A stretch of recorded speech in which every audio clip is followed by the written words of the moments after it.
Today, I'm going to be doing the 9th narrative sermon in the Gospel of Mark.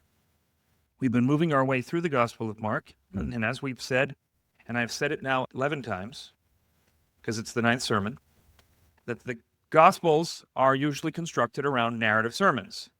And that's a series of stories that are meant to work together to preach a message that's bigger than any single story can preach by itself. And so today, we reach the halfway point structurally in the book. It's a two-part message, because Sermon 9 and Sermon 10, and we're going to talk a little bit more about it as we go, are like the center of the book, and they're like a hinge. The whole book is going to turn on what happens between this sermon and the 10th sermon. In order to understand the nature of the sermon, we're going to be talking about this weird event in which Jesus has to pray for a guy twice to get a full healing. It's weird. It doesn't happen anywhere else except in this moment, in this event. And is it important? Yes, it's very important. So of the many observations that need to be made in order to understand the 9th narrative sermon of Mark, there are 6. And it sounds like it's going to be a lot, and then I'm going to be going on and on and on. Hopefully I will not. All right, so observation number 1. 3 of the 4 paragraphs in Mark's 9th sermon are overtly concerned with the identity of Jesus. This sermon is about the identity of Jesus. Now, this is a very important issue for us in the church today because we have a lot of people going around. They call themselves progressive Christians. They are neither progressive nor Christian, but they love that label. They have an idea about who Jesus is that is an utter and complete defiance of the Jesus that is revealed to us in the Scriptures. They have made their own Christ, and they worship him. And he is nothing more than a reflection of their own dark hearts. Don't ever get confused on that particular point. So in this paragraph, 3 of the 4 stories in it are directly about understanding the identity of Jesus. So in paragraph 1, the Pharisees are going to come to Jesus and they're going to get into an argument with him, and they're going to demand from him a sign.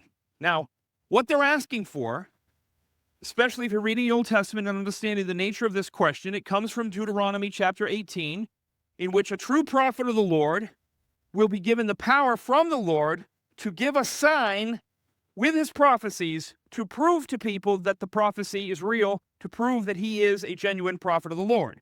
So if I all of a sudden were to prophesy to you all, in the next 10 minutes, a car is going to crash outside, and there's going to be 3 clowns in it.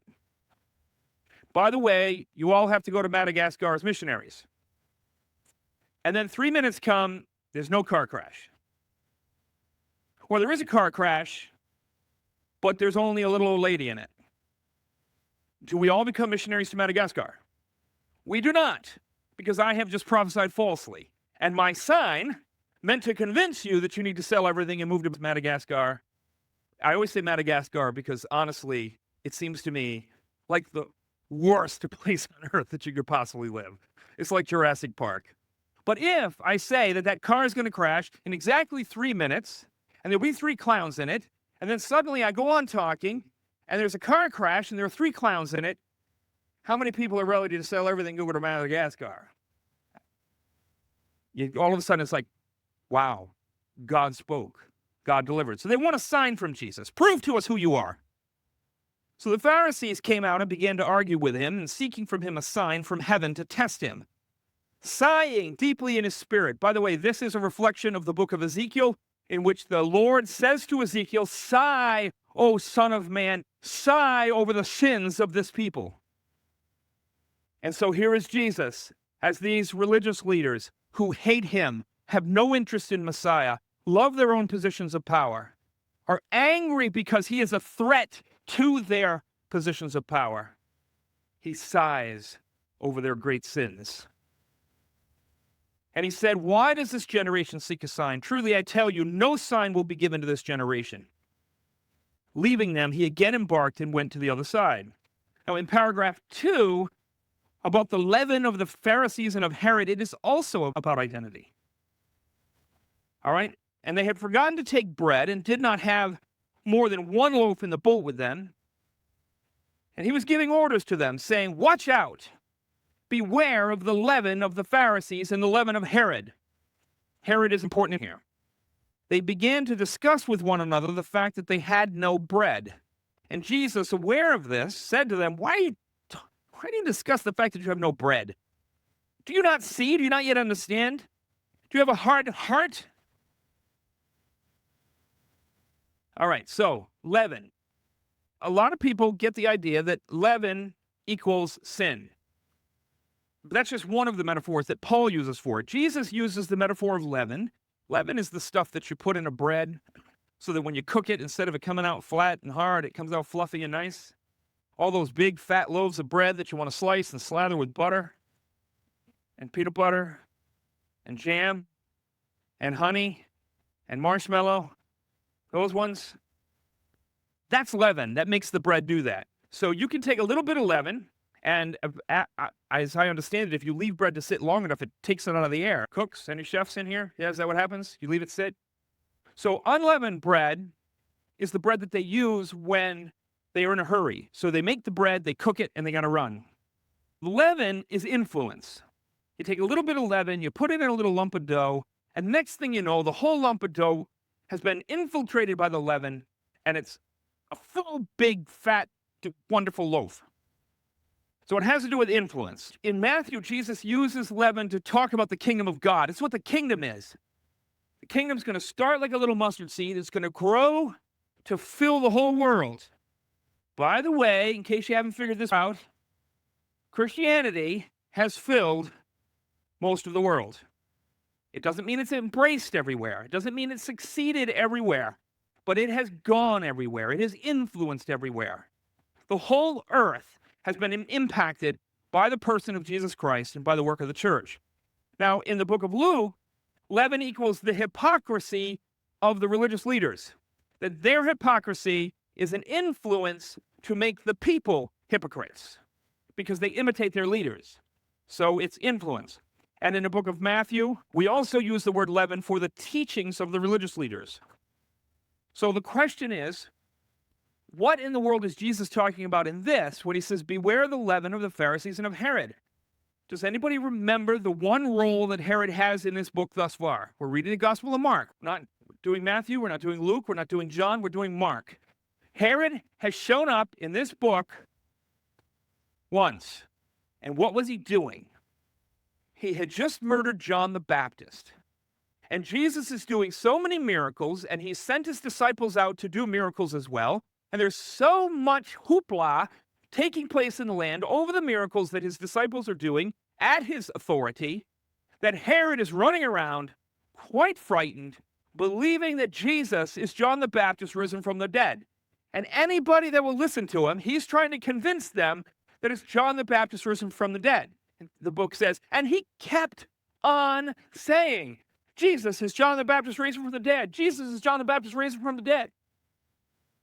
So, when it talks about the influence of Herod and the influence of the Pharisees, we're talking about what it is that they are trying to convince people about the identity of Jesus. What are the Pharisees, in the book of Mark, what have they been saying about Jesus? They've been saying that he's a demoniac. They've been saying that he doesn't just have your average demon. Man, he's got the chief of the demons. He's got Hasatan, the Satan himself, moving inside of him.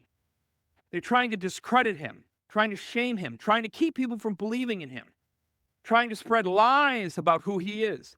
And so Jesus is in the boat after he's had this confrontation where they're demanding a sign, demanding that he prove himself.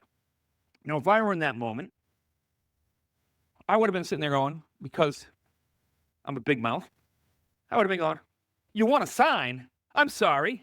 Raising the dead, healing lepers, accidentally healing a woman from the mere touch of my cloak. Holding out my hem to hundreds of people who line up and get healed by touching it? Revealing things through sacred prophecy? I'm sorry, that's not enough of a sign for you? You need something bigger? Yeah, but you never healed on a Tuesday. Can you do it on a Tuesday? It's ridiculous. So the influence that we're looking at here, he's warning them. He's in the boat. He's come away from that whole moment.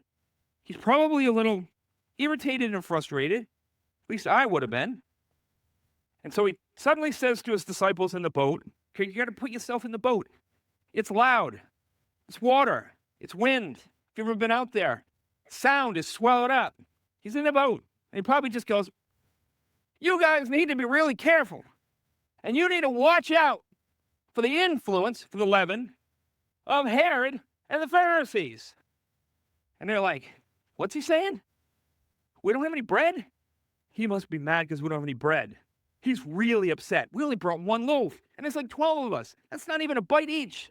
Oh, no. He's going to be really upset. And Jesus is like, what? Talking about bread? Get out with you. Think I'm worried about bread? Were you not there for the feeding of the 5,000? I took 5 loaves and a couple fish and fed everybody.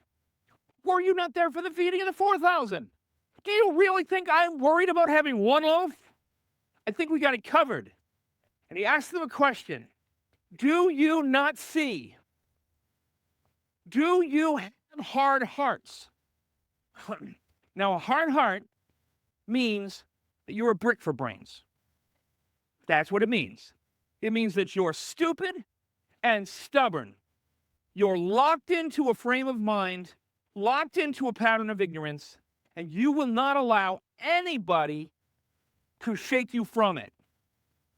We have a really big fancy word that I love to use for this called mumpsimus. Not Mumford & Sons, mumpsimus. It means you are stubbornly, determinedly ignorant. But he asked them, can you not see? Remember that, because we're going to be talking about a blind man that needs a double touch in order to see clearly. So, having eyes, do you not see? Having ears, do you not hear? Do you not remember when I broke the 5 loaves for the 5,000, how many basketfuls I picked up? They were like, 12. When I broke the 7 for the 4,000, how many large basketfuls of pieces did you pick up? And they said, 7. And he was saying to them, don't you get it? I'm not talking about physical bread. I'm talking about making sure that you are not influenced. And I'll say this to everybody. Do not allow progressive Christians to influence your understanding of the person of Jesus. They are experts in manipulation. They are experts in confusion. They sow confusion like most farmers sow wheat. This is what they do. They call the process deconstruction. Deconstruction means to absolutely destroy every belief that you have about the world, and they will lie, cheat, and steal to do it. They are dark in their hearts. Don't be influenced by them. So then we have the paragraph of the half-seeing blind man. And they came to Bethsaida, and they brought a blind man to Jesus and implored him to touch him. Taking the blind man by the hand, he brought him out of the village, and after spitting on his eyes and laying his hands on him, I know that sounds gross. That doesn't sound gross. That is gross. But that is actually a common ancient Near Eastern symbol for healing. Do you remember he prays for the deaf guy when he's doing the feeding of the 4,000? And he spits, touches the man's tongue with the spit, puts his fingers, his little salivary fingers, puts them in his ears. And then he looks up to heaven and gives this. He's communicating with a deaf and dumb man that he's going to heal him and heal his tongue and heal his ears, because spit is the symbol of healing and health. If you don't believe me, burn your finger.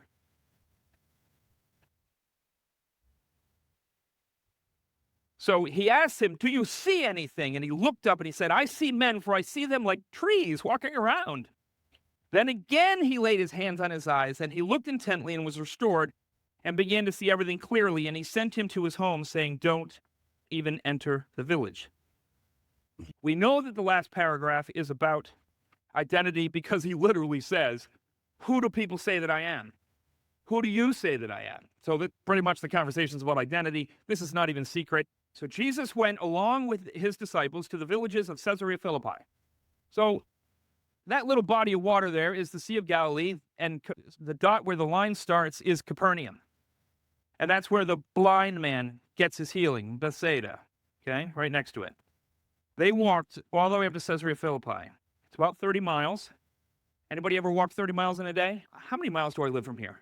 I live 32 and a half miles from here. And I come here 3 or 4 times a week. It's nothing. But me and my friends, before we had our driver's license, decided to walk to my friend's house from my house. It was only 18 miles. It took us all day. We were like, let's go to your house. All right. That night, supper time, we show up at the house. So they're hiking it up, and this is rough travel. I've been to Caesarea Philippi. It's a very fascinating place, and I would love to spend a tremendous amount of time talking about the importance of the conversation that Jesus has with them in this place and how this place relates to it. But if I do that, I'll get fired for being too long. All right. Paragraph 4. And on the way, he questioned his disciples, saying to them, who do people say that I am? And they told him, saying, John the Baptist, and others say Elijah, but others, one of the prophets. Now, has it ever struck you a little odd that there's one big term missing from that conversation? What's the one big word that you would think most Jews would bring up in a conversation like, who is this miracle worker who's raising the dead? What was the first thing you would think they'd think of? Messiah, which is the same word for Christ. Christ is Greek, Messiah is Hebrew. Same guy. And yet, in the Gospel of Mark, nobody asked this question. Now, we know from reading the other Gospels that this was a conversation that was being had from the very beginning. When Jesus comes and calls Nathanael, and if you've not seen the episode of The Chosen where Nathanael gets called, you got to see it. It's one of those episodes where I just had tears in my eyes. Such a beautiful scene when he reveals himself to Nathanael. That Nathanael's reaction to Jesus revealing himself to him is, You're the Christ. You're the Son of God. Now, that does not mean he believes he's divine. Son of God is a phrase for the Messiah. He is, from Psalm 2, the adopted Son of God. So they will call the Messiah Son of God.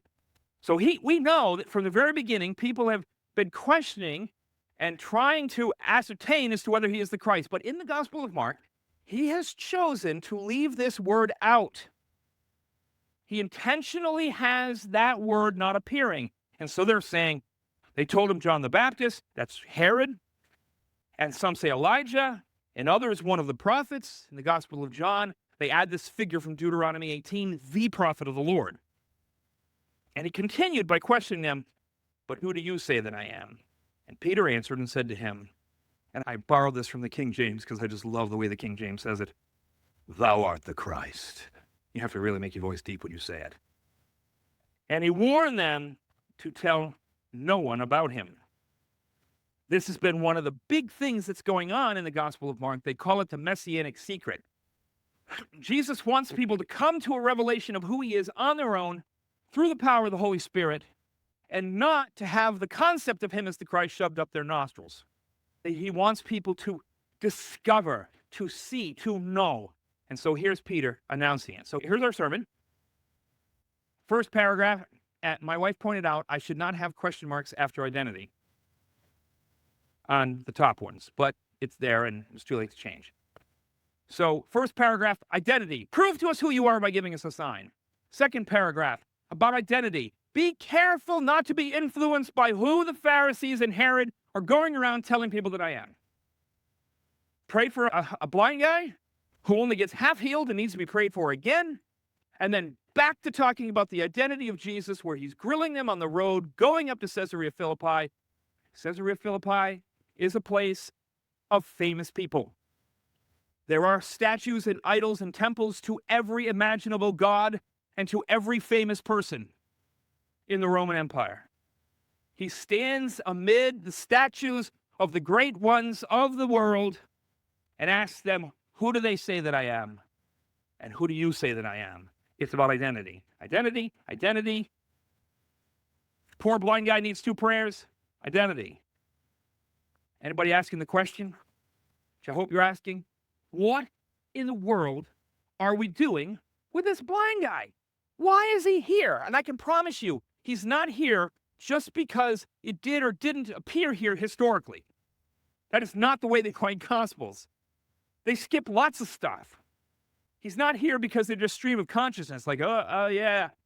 So my wife goes to his train station. I'm really scared of clowns. And while she's at the train station, they're not this random kind of, everything is intentional, everything is deliberate. This blind man is here for a reason, and I'm going to promise you, it has something to do with the identity of Jesus.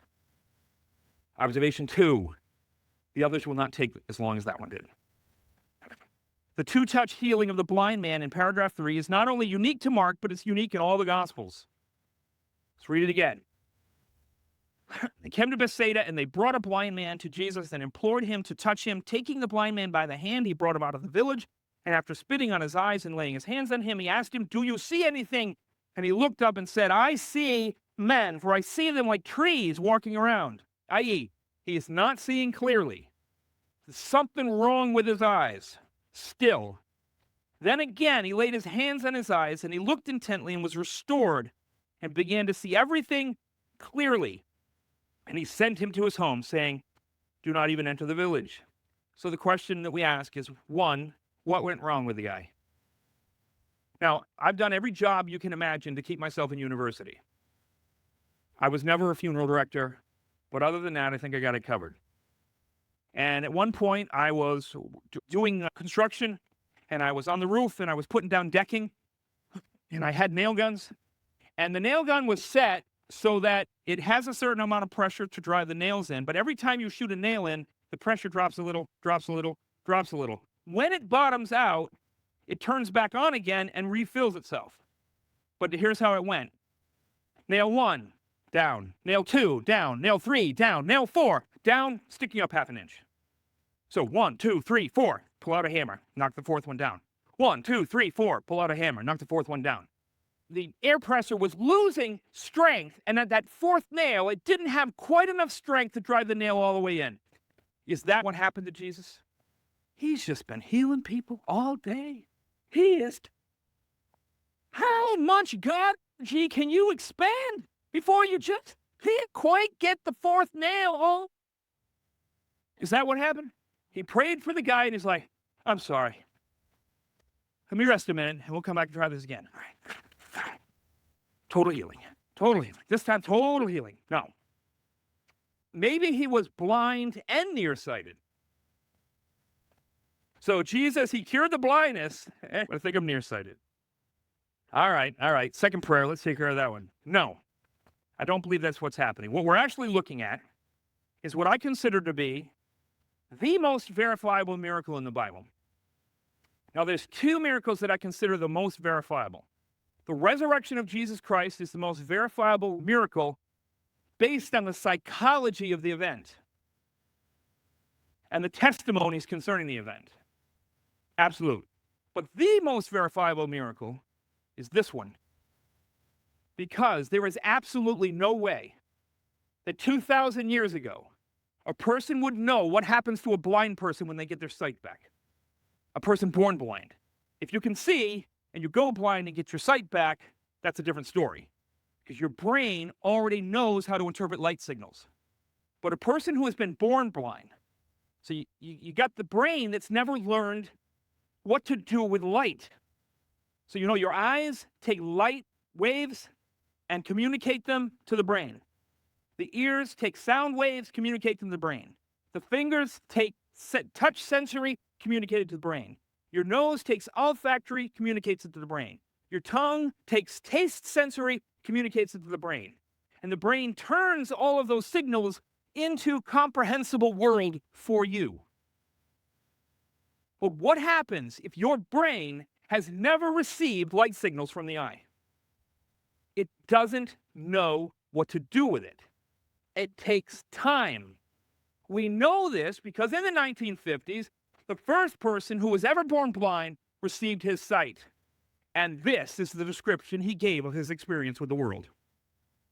And the doctor who did that surgery to restore this man's sight, when he listened to this man sharing his testimony about what it was like to get his sight back, remembered this story and wrote a medical article on this story, calling it the most verifiable miracle in the Bible. Because the brain is freaking out. He said he would have to close his eyes to go up and down stairs because his eyes couldn't grab the perception of the stairs, and it flipped him out. He was terrified that he was going to fall. He said he couldn't focus and take in a big picture. His eye would jot. So if I looked at Diane, he would see an eyeball, a hand, a nostril. He couldn't take in the person. And he literally said to the doctor, I see people, but I may as well be looking at trees walking around. And the doctor went, All right. That's just the physical side of this story. That does not explain to us why the story is here. It tells me that this story is real. It tells me that this event actually happened, but it doesn't tell me why it's here. Observation 3, the unique healing of the blind man is sandwiched inside a series of paragraphs dedicated to the identity of Jesus. So it is reasonable to assume that this has something to do with the discussion of Jesus' identity. He's already referenced the disciples as having eyes but unable to see. And now he's entangled with a blind man who can see but cannot see clearly. This story of the double-touch healing of the blind man is about the identity of Jesus. It's not 3 paragraphs about the identity of Jesus. It's 4 paragraphs about the identity of Jesus. That big question mark is the answer. What's the connection? It is about the identity of Jesus. 4th, if Mark 1:1 is the title of the book, which I believe it is, and that was our first sermon on the Gospel of Mark, in which it says, the beginning of the Gospel of Jesus Christ, Son of God, then this sermon is the first time we see the word Christ other than in the title of the book. It's this grand crescendo of revelation that everything that Mark has told you, sermon by sermon by sermon, through 9 sermons, have been to take you, the reader, to the revelation, you having seen all that you've seen about the person of Jesus, for you, with Peter, to reach that crescendo moment of faith. Jesus is the Christ prophesied of ancient days. His coming has been being foretold for millennia, and now he's here. He can be trusted, he can be believed, because he is God's man. But it goes deeper than that. Observation 5. Sermon 9 is a climax in the first half of the book, and it is this sudden appearance of the word Christ from the title that becomes a hinge moment, because the disciples come to the revelation that he is the Christ, and Peter makes this grand, in the book of Matthew, it's wonderful, thou art the Christ, and Jesus says to Peter, I tell you that flesh and blood has not revealed this to you, but my Father who is in heaven. And upon this rock I shall build my church. That's how important this moment is. And Peter's kind of like looking around like, yeah, I got it. I got it right. You're the Christ. Thou art the Christ. And he can look around. Everybody? But there's going to be something that's going to happen immediately. And the half-seeing blind man is going to prepare you for it. Because what happens immediately after Peter makes this announcement, in the very next sermon, we're going to see a radical shift in Peter's understanding of the person of Jesus Christ.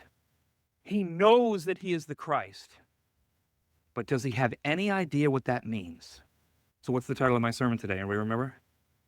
Thou art the Christ, whatever that means. That's the title of the sermon. That's why this blind man is here. He is a living parable. So Sermon 9 is the first part of a hinge, turning Mark to its new focus in the second half of the book. Everything in the Gospel of Mark after this announcement changes. The whole book changes. Everything changes in the book after this. You could practically act like there's Mark 1 and Mark 2. And it all turns on this declaration of Peter that Jesus is the Christ, the ultimate intention behind the second touch healing is found in the second part of that hinge. We're warned by it. He has accused the disciples of having eyes that cannot see. Peter has the great revelation that Jesus is indeed the Christ, prophesied of old. But he's going to turn around, and in 3 minutes, the words are, blessings upon you. It is not flesh and blood that has revealed this, but my Father in heaven. And it's going to turn around in 5 minutes and be saying, get thee behind me, Satan. So here's the way that the middle of the book works. Division 1, Division 2. Sermon 9 closes out the first half of the book. Sermon 10, which is connected to it, opens up the next conversation. And to help you, I'm going to turn the corner and let you just read it very quickly. And he began to teach them. As soon as Peter says, thou art the Christ, and he warns them to tell no one, the book shifts and he says, and he began to teach them that the Son of Man must suffer many things and be rejected by the elders and the chief priests and the scribes and be killed, and after 3 days rise again. And he was stating the matter plainly. This was no parable. This was no cloaked conversation. This was no mystery. He is telling them in the face of this revelation, they come to understand that he is the Christ. He looks them in the face and tells them what it means for him to be the Christ and what it means for them to be the servants of the Christ. And let me tell you what it does not mean. It does not mean gold rings on their fingers. It does not mean servant girls waving palm fronds. It doesn't mean having somebody else to peel their grapes. It means taking up their cross, following after Jesus, and being willing to and actually dying for the testimony of Jesus Christ. And it is this that Peter does not like. Peter's like, thou art the Christ. And he says, the Christ is a sufferer. And he's like, I don't want that. And he was stating the matter plainly. And Peter took him aside and began to rebuke him. What are you saying?